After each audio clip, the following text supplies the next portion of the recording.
Hello hi everyone, मेरा नाम Abhay Tripathi. Welcome back to CUET by super grades. एक बहुत बड़ी अपडेट है जो आप सबके लिए काफी इंपॉर्टेंट होने वाली है।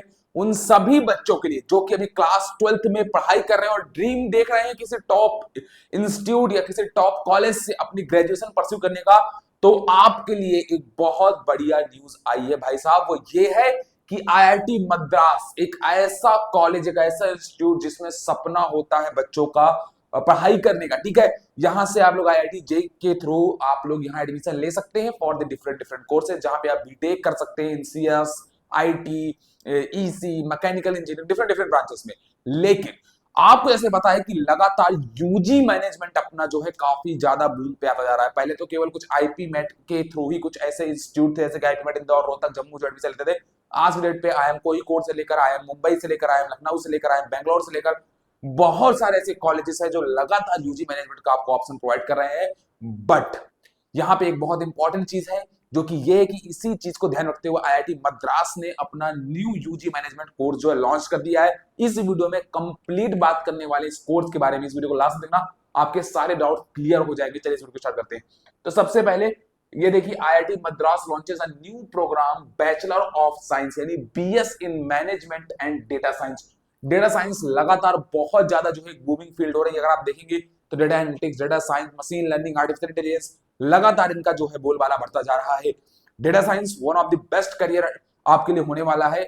आपको बहुत हाई पेइंग जॉब मिलने वाली है। लगभग आप मान चलो डेटा साइंस की इंडिया में एवरेज सैलरी जो होती है वो 20 to 30 एलपीए के आसपास होती है, एवरेज पैकेज सैलरी। तो इसका मतलब ये है कि आपके लिए एक बहुत ही बढ़िया करियर ऑप्शन जो है यहाँ पे आईआईटी मद्रास लेकर आया है। ठीक है, तो यहाँ पे क्या होना, the programme is open to candidate who have completed class 12th और an equivalent qualification including diploma holders. There is no age limit. तो ये बहुत इंपॉर्टेंट है यहाँ पे कि यहाँ पर कोई भी जो है एज लिमिट आईआईटी मद्रास द्वारा जो है फिक्स नहीं की गई है। मतलब अगर आप किसी भी एज ग्रुप के स्टूडेंट है तो आप इस पर्टिकुलर कोर्स में क्या कर सकते हैं, एडमिशन ले सकते हो। ठीक है, अब मैं आगे बात करता हूं। तो ये अगर आप जाएंगे तो आईआईटी मद्रास की ऑफिशियल वेबसाइट में आपको इस कोर्स के बारे में देखने को मिल जाएगा कि IIT Madras India top technical institute welcome you to the 4 year bachelor of science in management and data science. जैसा आप देखेंगे कि BS in management public policy IIM Sambalpur का प्रोग्राम था, बट यहाँ पे क्या है कि bachelor of science in management and data science ये जो आपका कोर्स है आईआईटी मद्रास पे यहाँ पे लिस्ट हो चुका है। तो अगर मैं थोड़ा आगे बढ़ता हूँ इसके बारे में थोड़ी और डिस्कशन करता हूँ, तो वाई लर्न बीएस यानी bachelor of science in management data science, इसके बारे में बताया गया है। तो with the perfect blend of data analytics and management disciplines the programme enables scientifically driven management of business and organisation. The programme occupies candidate to drive management insight. तो basically क्या होता है, देखो समझो, जब भी आप किसी भी बहुत बड़े मैनेजमेंट कंपनी में काम करना चाहते हो तो वहां पे बहुत सारे डिसीजंस लिए जाते हैं, और डिसीजंस हमेशा लिए जाते हैं भाई डेटा के बेसिस पे। विदाउट डेटा के आप कभी भी जो डिसीजन नहीं ले सकते। अगर आप चाहते हो कि आपको कोई भी डिसीजन लेना है तो आपको डेटा का सहारा लेना पड़ता है। तो इसीलिए इस बात को ध्यान रखते हुए डेटा एनालिटिक्स की इंपॉर्टेंस बहुत ज्यादा बढ़ जाती है। एक पर्सन जिस भी कोई भी मैनेजमेंट ऑर्गेनाइजेशन होती है वहां पे एक डेटा एनालिटिक्स, बिजनेस एनालिटिक्स वाला पर्सन होता ही होता है। और वहां पर जो है साथ में अगर आपको मैनेजमेंट की नॉलेज है तो आपके करियर में चार चांद लग जाती है। इसी चीज को ध्यान में रखते हुए ये जो प्रोग्राम है यहाँ पे लाया गया है, और इसलिए आईआईटी मद्रास बोल रहा है कि इस प्रोग्राम को आपको जरूर जरूर एक्सप्लोर करना चाहिए। ठीक है, अब आगे मैं देखूंगा तो यहाँ पे who can apply for admission, कौन ऐसा बच्चा है जो एडमिशन के लिए अप्लाई कर सकता है इस पर्टिकुलर प्रोग्राम के लिए। तो anyone who have passed class 12th और equivalent can apply irrespective of age और एकेडमिक बैकग्राउंड। कोई एकेडमिक बैकग्राउंड यहाँ पे मैटर नहीं करता। किसी भी एकेडमिक बैकग्राउंड के अगर आप बंदे हैं तो आप इस पर्टिकुलर कोर्स में अप्लाई कर सकते हैं। This is the most important thing यार। मतलब हर बार ऐसा होता था कि कुछ सारे जो आईआईटीज होती थी वहां पे पीसीएम वाला बच्चा ही जा सकता था जो कि फिजिक्स, केमिस्ट्री, मैथमेटिक्स वाला बैकग्राउंड वाला स्टूडेंट है। बट यहाँ पे उनसे बोला है कि भाई इररिस्पेक्टिव ऑफ एज और academic background those who qualify can join the programme immediately. जिसने भी क्वालिफाई किया हुआ क्लास 12th है उसके इक्विवेलेंट, वो यहाँ पे इस प्रोग्राम को क्या कर सकता है भाई, ज्वाइन कर सकता है। School student who have appeared for their class 11th final exams can apply irrespective of their groups stream boards. Those who qualify can join the program after class passing class 12th। तो वो भी लोग जो है यहाँ पे class 12th के बाद ज्वाइन कर सकते हैं। It is expected that the applicants have studied mathematics and English in class 10th। तो देखिए क्लास 12th में आपका यहाँ पे कोई बैकग्राउंड नहीं मांगा जा रहा। मतलब ये नहीं बोला कि क्लास 12th में आपके मैथमेटिक्स होनी चाहिए, नहीं होनी चाहिए। बट ये बोल रहा है कि क्लास 10th में आपकी मैथमेटिक्स एंड इंग्लिश होनी चाहिए। देखो मैनेजमेंट फील्ड में इंग्लिश की अपनी बहुत इंपॉर्टेंस होती है, कम्युनिकेशन स्किल के लिए मोस्ट इंपॉर्टेंट थिंग इज आपको इंग्लिश आनी चाहिए। और साथ में क्योंकि डेटा एनालिटिक्स है तो यहाँ पे आपकी basic probability, statistics, mean median mode वाली आपको जो नॉलेज है बेसिक मैथमेटिक्स वाली, परसेंटेज प्रॉफिट लॉस वाली, ये आपको होनी चाहिए।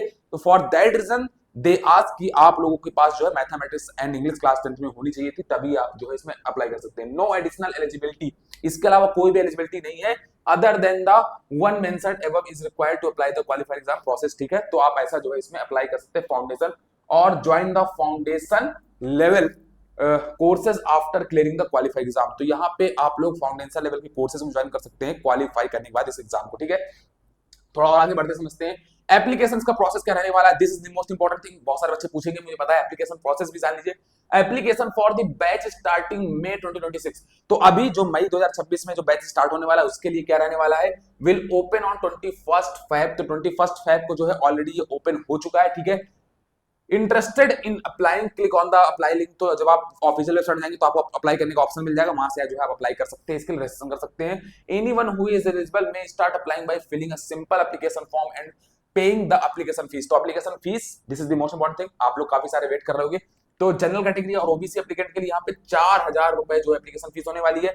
एससी एसटी कैटेगरी के लिए, पीडब्ल्यू के लिए जो है यहाँ पर 2000 रुपए होने वाली है, और एससी एसटी कैटेगरी जो और 40% डिसेबिलिटी होती है उनके साथ जो है यहाँ पे 1000 रुपए एप्लीकेशन फीस होने वाली है।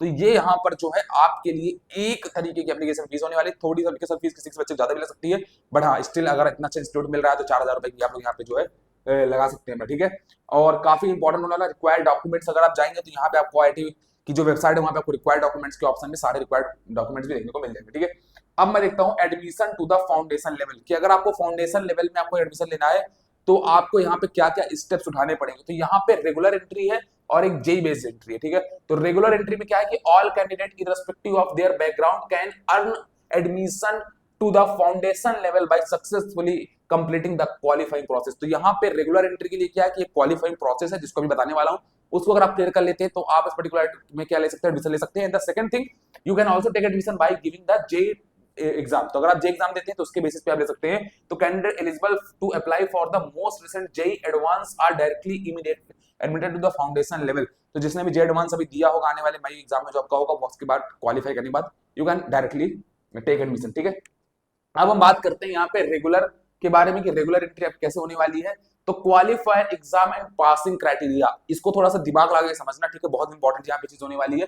तो who only learners who are eligible to appear for the qualified exam will receive the exam hall ticket for it. ठीक है, तो जो भी एलिजिबल होंगे वो क्या करेंगे, एग्जाम हॉल टिकट पाएंगे।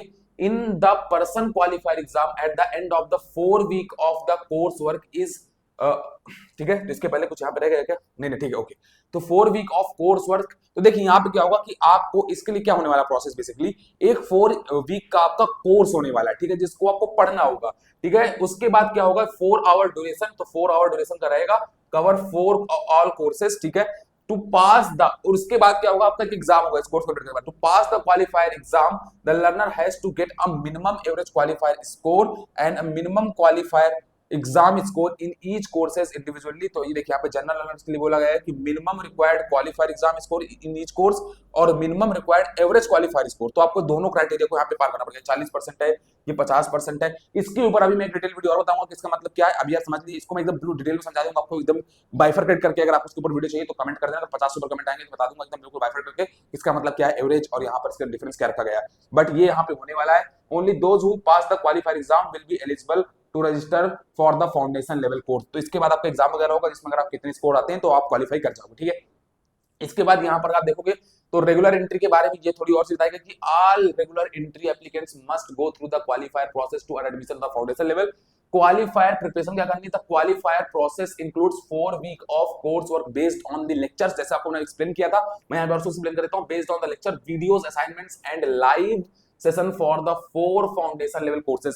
तो आपको 4 फाउंडेशन लेवल के कोर्सेज मिलने वाले हैं, जिसमें बताया आपको कि वहां पे वीडियोस, लेक्चर, असाइनमेंट मिलेंगे, उनको आपको कंप्लीट करना है। ठीक है, इंग्लिश आपका एक रहने वाला है course, mathematics for data science दूसरा रहने वाला है, स्टैटिस्टिक्स तीसरा रहने वाला है for data science, and computational thinking. ये आपका 4 टोटल यहाँ पे कोर्सेज होने वाले हैं जिनको आपको कंप्लीट करना पड़ेगा। That will be provided through our online portal. Every week an assignment must be submitted for the grading in each course.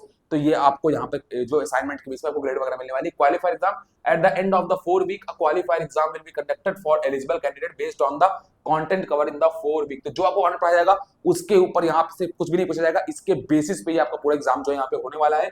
और ये आपके लिए यहाँ पर जो मैंने बताया था ना रेगुलर इंटरव्यू वगैरह जो बताई थी वो यही लिखी हुई है कि आपको इतना इतना जो है असाइनमेंट वगैरह के बेसिस पे भी आपको स्कोर वगैरह मिलने वाले हैं, ठीक है। अब हम बात करते हैं जेई बेस्ड एंट्री की। अगर आप जेई बेस्ड एंट्री लेना चाहते हैं तब क्या करना पड़ेगा आपको, तो यहाँ पे आपको जेई एडवांस 2025 और 26 में जो अभी होने वाले हैं वो फॉलोइंग स्टेप को फॉलो करते हुए डायरेक्ट एडमिशन ले सकते हैं। तो पहला ये complete the application form when it opens. once we verify your proof of JEE Advance, you are eligible for direct starting the foundation level course. Next you have to register for the course English, ये सब आपको करना पड़ेगा, study करनी पड़ेगी। और ऐसा ऐसा करके यहाँ पे पूरा लिखा हुआ है कि only after you register for the course will get the access to content. तो बहुत सारी चीजें ऐसी जेई के बारे में जिसको जाकर आप वेबसाइट में और एक्सप्लोर कर सकते हो। तो दो तरीके आपको एंट्री होने वाली है, आप इसमें ले सकते हो। बहुत ही बेहतरीन कोर्स होने वाला है सभी बच्चों के लिए जो कि आईआईटी मद्रास से bachelor of science in management and data science करना चाहते हैं।